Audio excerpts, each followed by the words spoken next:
Hello everyone, it's Haley and I am back for another video.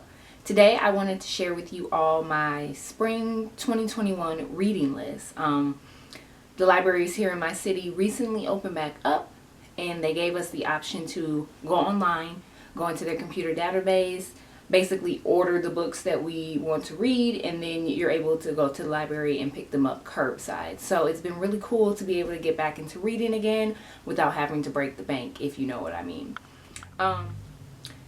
Normally I stick to 3 different reading groups when I am choosing books to read for myself. The first group being me, myself, and I. So normally I like to read autobiographies, novels, and self-help books. The next category that I stick to is Asada, who is my daughter. So I normally like to get books that are either for her or books that will better help me parent her, if that makes sense. And then the last category that I like to read books in would be business and money management. I tend to throw those two together because I feel like you can't have a good business without good money management skills. And so anything that has to do with personal finance, business finance, learning about business, developing my business skills, anything, I like to read those books as well, and I stick them in that category. Alright, so first up is my category, me, myself, and I. So the first book that I picked up is the only book that I actually read so far out of all of them. This is a novel, and it is called Luster by Raven Leilani. I don't do book reviews yet, but if you would like a book review on this book, just let me know. I will definitely give you one. It was an interesting read, I will say that. And so if you are interested in this book, maybe pick it up and put it on your reading list for sure.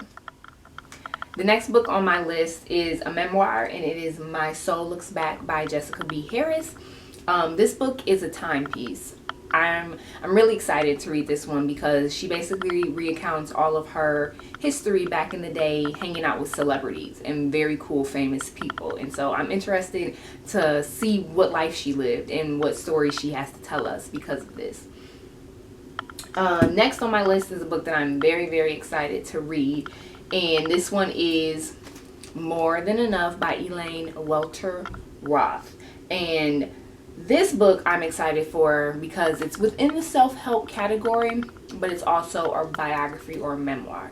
And so basically she gives an account of her life up until a certain point of her life, and within those accounts she talks about how she felt like a failure or felt like she wasn't good enough, and how she basically turned that thinking around and became who she wanted to be for herself. And she also gives you tips through stories, if that makes sense. So it's not your typical, step 1, step 2, step 3 self-help book, but she does give an account of her life, and within that she also tells you how if you are going through similar situations, you can come out of those similar situations. So I'm definitely really excited to read this book as well.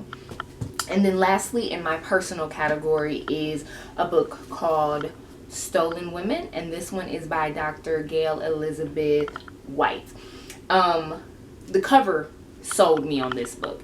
When someone else had posted this on their Instagram some time ago, and I remember screenshotting it but not actually looking at it. I just was like, oh, I like this cover. And so then when I went back and looked at it, I also liked, what the story, or not the story, what the book itself is about. And so it says reclaiming our sexuality and taking back our lives. And so I'm very interested in this just because I don't know what to expect. And because of that, that is piquing my interest. And also, I'm just ready to learn something new about myself. And so I definitely look forward to reading this book. I think this one will be next in my personal category after this one, because I'm currently reading this one right now. So once I'm done with that one, I'll probably pick one of these books within the next 2 categories that I'm going to get into, and then I'll probably come back to this one as my next choice. Next category is my daughter Asada. So all the books today that I picked up are more for me. They're more parenting books to help me parent her. My daughter is currently a 1-year-old. She will be 2 in September, and she's a handful. That girl has so much character, so much personality, and so I definitely want to go about raising her in a way that I wasn't raised.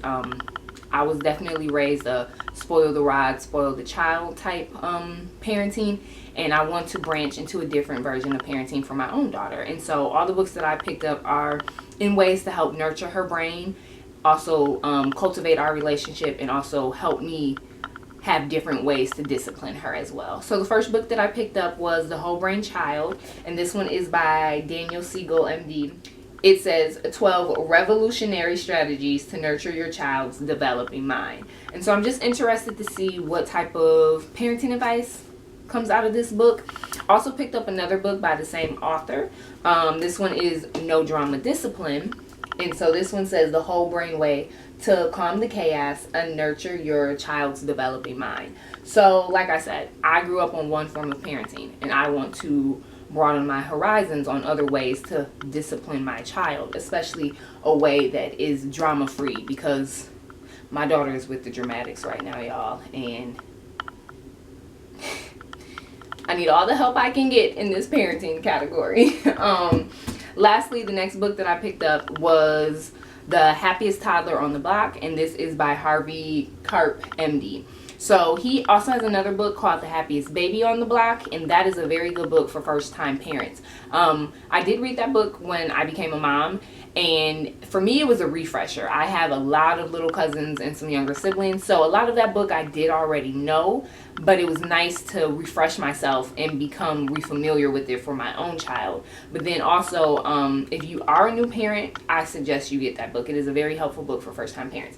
Anyway, I picked this one up because I enjoyed that one, and so I figured I would enjoy the second edition of the book for the toddler version. And so this one says How to Eliminate Tantrums and Raise a Patient, Respectful, and Cooperative 1 to 4-year-old. So with me having a 1-year-old who is a hotmess.com, I definitely am interested in reading this so that we can work on a lot of these things like the temper tantrums, and she's respectful, but she's not cooperative. And so I definitely want to see what tips and insights this book has to help me put forth for me and my daughter's relationship, and for my parenting as well.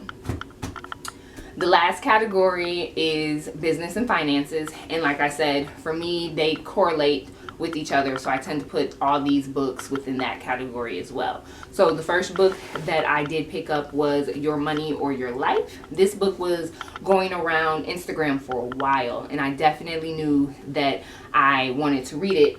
I'm very familiar with the Dave Ramsey's way of budgeting, and I've read a few of his books, and I like his way of budgeting. I like his way of money management and thinking about money. And so I picked this one up to see if I can learn anything new, anything else that I could implement within my own personal finance to help me within my journey and get to where I wanted to be.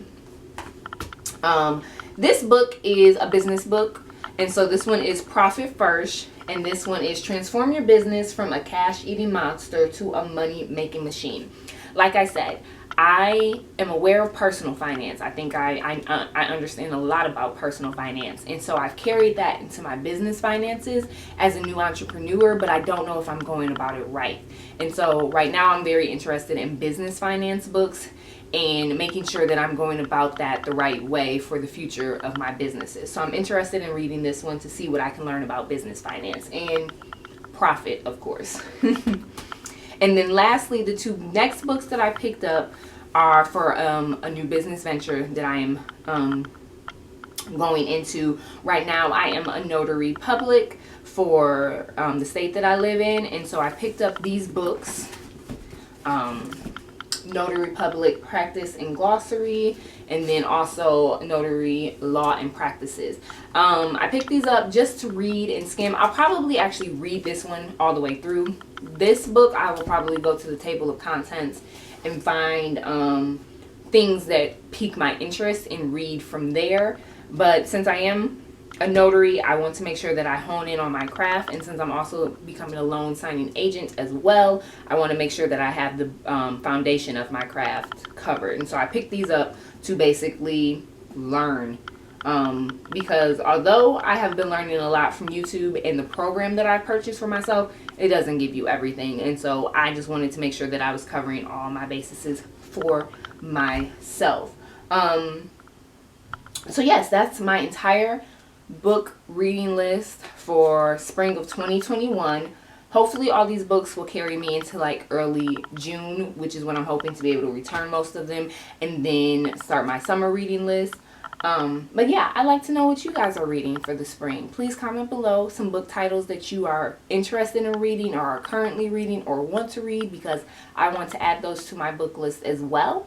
And like I said, I'm not doing book reviews just yet. I don't know if it's something that I want to do. So if you do want me to do book reviews, just let me know in the comments below. I can at least tell you about the book itself if I decide not to do a review. But who knows, if enough people ask, it might be something that I actually contribute to this channel as well. So go ahead and comment down below some of the books that you will be reading this spring, and I will see you guys in the next video. Thanks for watching. Bye.